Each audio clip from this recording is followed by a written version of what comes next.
അസ്സലാമു അലൈക്കും വറഹ്മത്തുള്ളാഹി വബറകാതുഹു. എൻ്റെ പൊന്നു മക്കളുണ്ട് കുറച്ചെണ്ണം.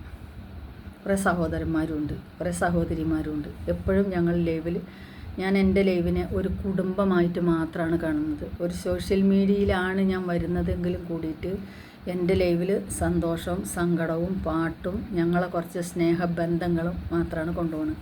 അതിൻ്റെ ഇടയിൽ വന്നിട്ട് കുറേ എണ്ണം ആവശ്യമില്ലാത്ത കമൻ്റ് ഇടാൻ വേണ്ടി കയറി വരുന്നുണ്ട്. സഹോദരങ്ങളാണോ സഹോദരിമാരാണോ, സഹോദരൻ ഇല്ലാത്തതുകൊണ്ടാണോ സഹോദരി വരാത്തത്, അങ്ങളില്ലാത്തതുകൊണ്ടാണ് പെങ്ങൾ വരാത്തത്, ഇതൊക്കെ ചോദിച്ചുകൊണ്ട് പിന്നെ പല വാക്കുകളും ചോദിച്ച് പലരും വരുന്നുണ്ട്. എനിക്ക് നിങ്ങളോട് പറയാനുള്ളത്, നിങ്ങൾക്ക് വന്നിട്ട് നല്ല ഒരു വാക്ക് പറഞ്ഞിട്ട് പോകാൻ പറ്റുകയില്ലെങ്കിൽ നിങ്ങൾ ആരും എൻ്റെ ലൈവിലേക്ക് വരണമെന്ന് ഞാൻ നിങ്ങളാരും ക്ഷണിക്കുന്നില്ല. എൻ്റെ കുടുംബം എന്ന് കണക്കാക്കി മാത്രമാണ് അന്നും ഇന്നും ഇനി എന്നും ഞാൻ പോണത്. നിങ്ങൾ വന്ന് കമൻറ്റ് ഇടുമ്പോൾ ആ കമൻറ്റ് ഞാൻ വായിക്കാറില്ല. കാരണം എന്താ വെച്ച് കഴിഞ്ഞാൽ നിങ്ങൾ കമൻറ്റ് ഇടുമ്പോൾ അത് മെസ്സേജായിട്ട് അങ്ങ് മാഞ്ഞു പോകും. ഞാൻ ഇത് സംസാരിച്ചാൽ വോയിസായിട്ട് ഞാൻ മരിച്ചു പോയാൽ പോലും ഇത് കറങ്ങി കറങ്ങി കറങ്ങി അവിടെ നിൽക്കും. അതുകൊണ്ട് എൻ്റെ വായിൽ നിന്ന് മോശമായിട്ടൊരു വാക്ക് വരരുതെന്ന് ഉദ്ദേശിച്ചിട്ടാണ് എൻ്റെ മക്കളെയും എൻ്റെ സഹോദരി സഹോദരന്മാരെയും ഞാൻ ആ കർമ്മം ഏൽപ്പിച്ചിട്ടുള്ളത്. അവർ ഭംഗിയായിട്ട് ചെയ്യുന്നുണ്ട്. എനിക്ക് ഭംഗിയായിട്ട് അവരത് ചെയ്യുന്നുണ്ട്. വേണ്ടത് എന്താണെന്ന് വെച്ചാൽ വേണ്ടത് മാതിരി അവർ ചെയ്യുന്നുണ്ട്. അപ്പോൾ ദയവ് വിചാരിച്ചിട്ട് എൻ്റെ വീഡിയോസിൽ വന്നിട്ട് അല്ലെങ്കിൽ എൻ്റെ ലൈവിൽ വന്നിട്ട് ആവശ്യമില്ലാത്ത കാര്യങ്ങൾ പറയാനോ അന്വേഷിക്കാനോ നിങ്ങൾ നിൽക്കരുത്. പിന്നെ നിങ്ങൾ മറ്റുള്ള ലൈവിൽ എന്തെങ്കിലും പ്രശ്നങ്ങളുണ്ടെങ്കിൽ അത് അവിടെ വെച്ച് തീർത്തേക്കണം.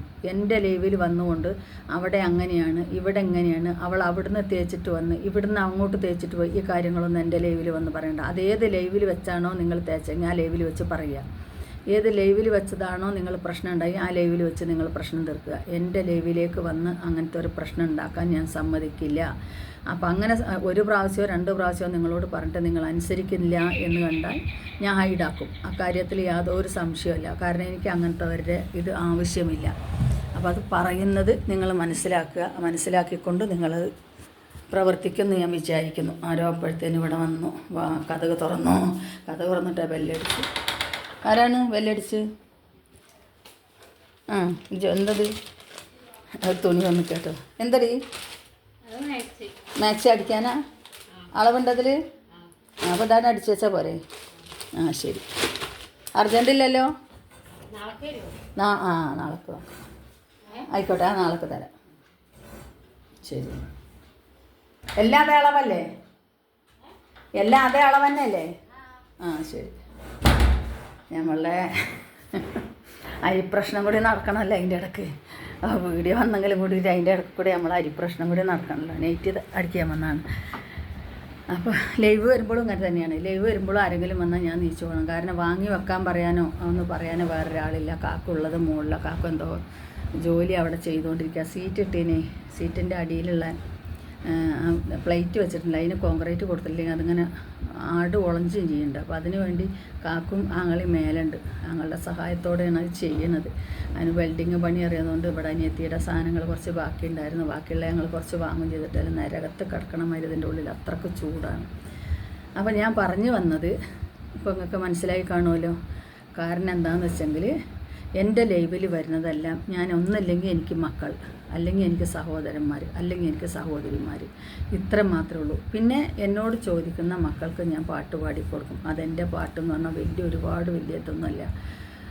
സൂപ്പർ മാർക്കറ്റിൻ്റെ ഇടയിൽ ഈ പറയണ മാതിരി കുടില വ്യവസായം പറയണ മാതിരി അറിയുന്ന മാതിരി ഞാൻ പാടുന്നുണ്ട്. അത് ഇഷ്ടപ്പെട്ടവർ കേൾക്കും, ഇഷ്ടപ്പെടാത്തവർ ഇതാക്കിയിട്ട് പോവും, കേൾക്കാതെ പോവും. എനിക്കതിലൊന്നും ഒരു പ്രശ്നമല്ല. എൻ്റെ ലൈവിൽ വന്നിട്ട് ദയവ് വിചാരിച്ചിട്ട് നിങ്ങൾ ബാഡ് കമൻറ്റ് ഇടാൻ വേണ്ടി നിങ്ങൾ വരല്ലേ. നിങ്ങൾ ആരും ഞാൻ വിളിച്ചിട്ടില്ല. ഞാൻ ഇതിൽ എനിക്കതിൽ പേരുണ്ടായിരുന്നു. ആ പേര് ഞാൻ പറയാതിരിക്കുന്നതാണ്. പേര് നിങ്ങൾ മനസ്സിലാക്കിക്കോട്ടെ എന്ന് വെച്ചിട്ടാണ് ഞാൻ പേര് പറയാതിരിക്കുന്നത്. അപ്പോൾ അതുകൊണ്ട് എല്ലാവരും അല്ലാത്തവരുണ്ടാവും. നല്ല മനുഷ്യന്മാരായ കുറേ മനുഷ്യന്മാർ എനിക്കുണ്ട്. ഇത്താന്നും ഉമ്മാന്നും ഉമ്മച്ചിന്നും ഉമ്മച്ചിത്താത്താന്നും വിളിക്കുന്ന എൻ്റെ മക്കൾ ഇഷ്ടം പോലെ എനിക്ക് ആൾക്കാരുണ്ട്. കാരണം എനിക്കിന്ന് മക്കളില്ല എന്ന് പറഞ്ഞ് ഞാൻ വേദനിച്ചിരിക്കുന്ന സ്ഥാനത്ത് ഇന്ന് എനിക്ക് ഇഷ്ടം പോലെ മക്കളാണ്. അപ്പോൾ അതുകൊണ്ട് തന്നെ ആരും അതിനു വേണ്ടി നിൽക്കരുത്. താത്താന്ന് വിളിച്ചിട്ടോ ഉമ്മാന്ന് വിളിച്ചിട്ടോ വേറെയുള്ള ഉദ്ദേശങ്ങൾ വെച്ചിട്ടോ നമ്മൾ ലൈവിൽ വരാം എന്നുള്ളത് നിങ്ങളാരും വിചാരിക്കരുത്. ഞാൻ എൻ്റെ ആവശ്യത്തിന് ഞാൻ എൻ്റെ മക്കൾക്കാണെങ്കിലും സഹോദരന്മാർക്കാണെങ്കിലും എൻ്റെ ഇക്കാൻ്റെ നമ്പർ കൊടുക്കുന്നുണ്ട്, ഞാൻ വിളിക്കുന്നുണ്ട്, പറയുന്നുണ്ട്. ഇതുവരെ ഒരു പ്രശ്നം ഉണ്ടായിട്ടില്ല. ഇനിമേൽ എൻ്റെ കയ്യിൽ നിന്ന് മറ്റൊരാളെ നമ്പർ ഞാൻ കൈമാറുമില്ല. മാറി രണ്ടാവശ്യങ്ങൾ പറഞ്ഞ് എൻ്റെ കന്ന് വാങ്ങിച്ചാൽ രണ്ടാവശ്യത്തിന് ഞാൻ വാങ്ങിച്ചു കൊടുത്തതിലും എനിക്ക് ഇഷ്ടം പോലെ പഴി കേട്ടിട്ടുണ്ട്. ലാസ്റ്റ് ആവശ്യത്തിന് വാങ്ങി ഉപയോഗിച്ചാരെന്നെ പറഞ്ഞു നീ എന്തിനു തന്നെന്ന്. അപ്പോൾ ഇനി അങ്ങനത്തെ ഒരു പരാതി കേൾക്കാൻ ഞാൻ തയ്യാറില്ല. ഞാൻ എൻ്റെ കാക്കുവിൻ്റെ നമ്പർ കൊടുക്കും, വാങ്ങിക്കുന്നുണ്ട്, വിളിക്കുന്നുണ്ട്. സഹോദരന്മാരാണെങ്കിലും മക്കളാണെങ്കിലും അൽഹംദുലില്ലാ അതിനുശേഷം ഇന്ന് വരെ ഒരു പ്രശ്നവും എൻ്റെ ലൈവിൽ ഉണ്ടായിട്ടില്ല. അപ്പോൾ ദയവ് ചെയ്ത് വന്നൊരു പ്രശ്നം ഉണ്ടാക്കാൻ വരരുത്. ഞാൻ നിങ്ങളോട് വളരെ വളരെ താഴ്മയോട് പറയാണ്. നിങ്ങൾക്ക് വേണമെങ്കിൽ വന്നാൽ മതി, വേണ്ടെങ്കിൽ നിങ്ങൾ വരണ്ട, ഉപദ്രവിക്കരുത്, എങ്ങനെയെങ്കിലും ജീവിച്ചു പോയിക്കോട്ടെ. അസ്സലാമു അലൈക്കും വറഹ്മത്തുള്ളാഹി വബറകാതുഹു. വീണ്ടും കാണാം.